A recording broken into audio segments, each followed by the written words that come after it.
the massacre that happened a few weeks ago at the Robb Elementary School there in Uvalde. So now there are new documents out showing that more than a dozen students were still alive for over an hour before officers entered the classroom. So before they did anything, while they sat there for those 77 minutes, and there were more than 60 law enforcement officers there were children inside who were bleeding and needed help.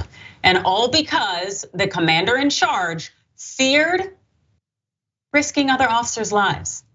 The chief, Pete Arredondo, here's his photo here, and others at the scene became aware that not everyone inside the classroom was already dead. The documents are showing. That includes a report from a school district police officer whose wife happened to be a teacher at the school and locked inside, had been speaking to him by phone from one of the classrooms to say she had been shot, and that they were there and that there were people in need. Now, initially, this Chief Arredondo tried really in vain to communicate with the shooter through a closed classroom door. This is what we know per the New York Times.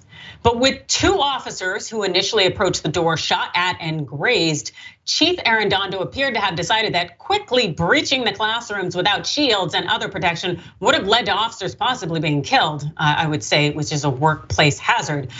But he focused instead on getting other children out of the school while waiting for additional protection equipment. More than a dozen of the 33 children and 3 teachers originally in the 2 classrooms remained alive during the 1 hour and 17 minutes from the time the shooting began inside the classroom to when 4 officers made entry.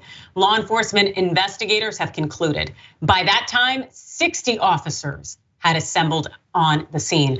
Investigators have been working to determine whether any of those who died could have been saved if they had received medical attention sooner, according to an official with knowledge of the effort. But there is no question that some of the victims are still alive and we're still alive and in desperate need of medical attention. 1 teacher died in the ambulance, 3 children died at nearby hospitals, according to these documents, including Xavier Lopez, that's a 10-year-old.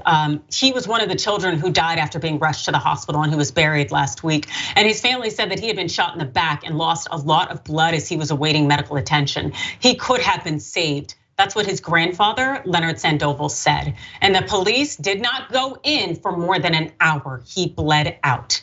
That's what the grandfather had said, and that is absolutely accurate. They knew that there were people inside in need of help, and yet those officers sat out there, 60 of them, waiting. And despite the massive mishandling by the police, well, the school superintendent of Uvalde, Hal Harrell, he says that the district is going to hire more police in the fall. That's right, the Uvalde School District is hiring more police officers in the fall.